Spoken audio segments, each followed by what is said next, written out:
Welcome to the demo of the Face-to-Face Integrated Technologies ICWA case tracking system.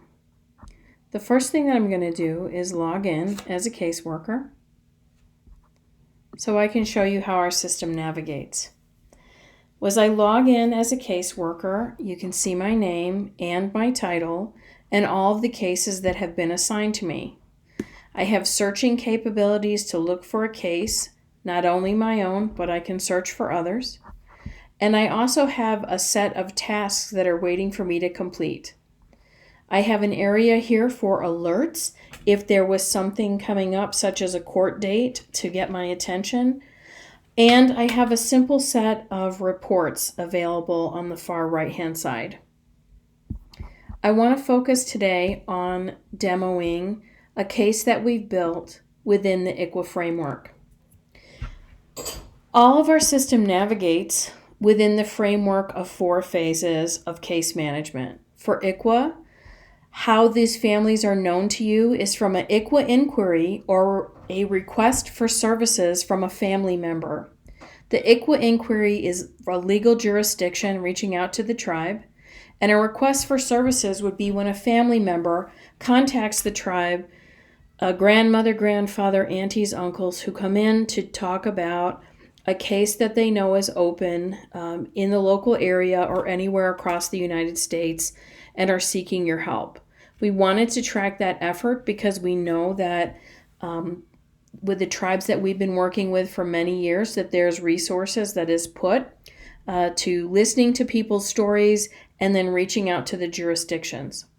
Once you have an inquiry, you move into the phase of ICWA determination. If the tribe determines to decline for whatever the reason, that inquiry drops out and moves over here to close the end of ICWA services. This tracking keeps your ICWA counts clean and ready for reporting. If during the ICWA determination there's a decision to intervene or transfer, you move into the circle of service delivery here, which is intervening and providing services, evaluating and reevaluating the services that you're providing and the other jurisdiction is providing, and then how long is it appropriate to continue services. We all know we could be in this circle of service delivery for a few months or multiple years. At the point in time with the ICWA case, when the jurisdiction closes the case, you move to the phase of close or ending ICWA services. Or the other reason to move out of this cycle of service delivery in an ICWA case is if the tribe makes a decision to transfer jurisdiction. At that point in time, you're closing the ICWA case and opening an ongoing case within your other department. I want to show you how our system navigates. It all navigates with maps so that the practice and process steps of completing an ICWA inquiry are here for your staff to review. Whenever you see a task box that has an associated icon that looks like a paper stack, you click on it and it shows you the available templates that need to be completed here. For this very first step, it is the ICWA inquiry itself. All of our forms navigate in exactly the same way. They default to new. If you have pending where you've completed some documentation and saved it but not fully completed the form, you can go to the pending tab and see what work remains for completion. If the forms have been completed already, you will see the history of point in time as they were completed. I'm going to go back to new and also go back to the framework itself. The other option I have here is the activity note. You'll see this in multiple places across all of our forms because, as you know, in doing case management, you are documenting every interaction that you're having with the client or resource. Our activity notes track in exactly the same way. They default to new.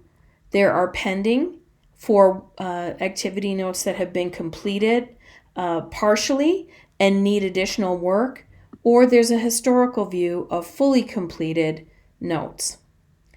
If I go back to new, we have the ability for you to select what is the purpose of this note. Is it your 30-day visit? Is it a court or legal note? Is just a general note or a general visit? Are you doing collaboration, licensed care home visit, or any licensed care outreach?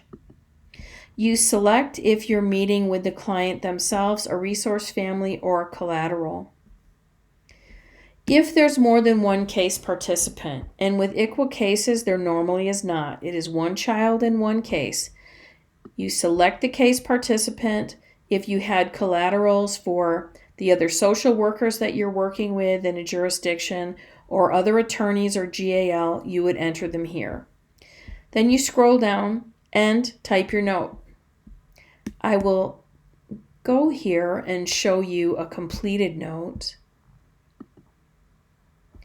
just so that you can see. It was a court note. It was a client. The program was ICWA. It was by telephone. And then we say we had a contact with the Attorney General for the discussion about intervening. When we go back, I'm sorry, this note was frozen. So we go back to new. Once you're in the completed area, all of your documentation is frozen to maintain an accurate and compliant case record.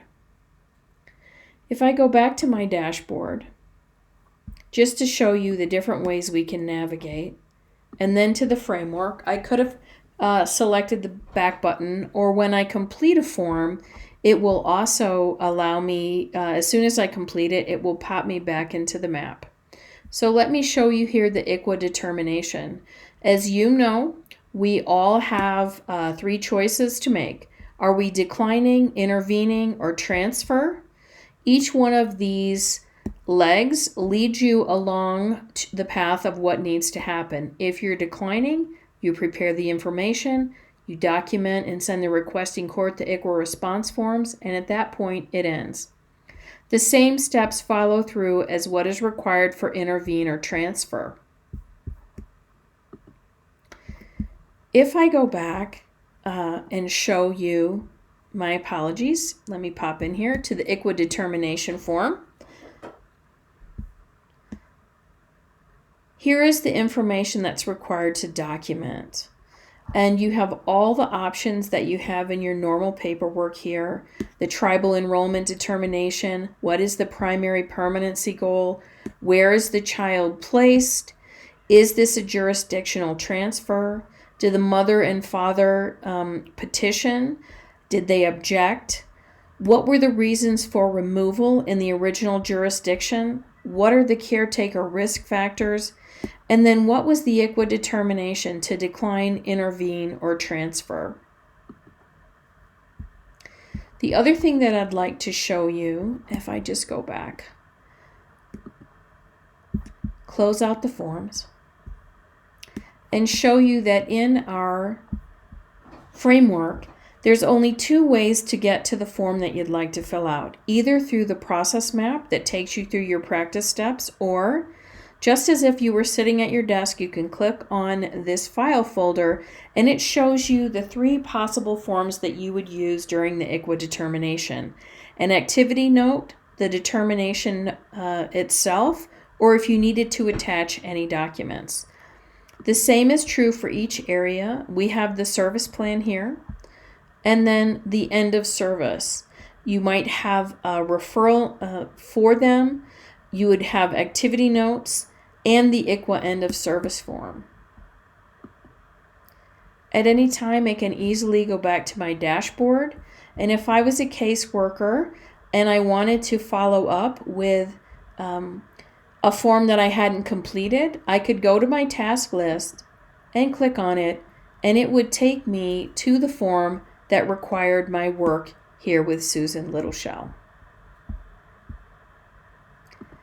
I realize that this is a very simple overview. We're very excited to offer this as a free service to any tribe that would be interested. Please get in touch with me. I'm Mary Ione Walker, the president and principal at Face-to-Face Integrated Technologies, and a social worker with 25 years in working in child welfare. Thank you so much.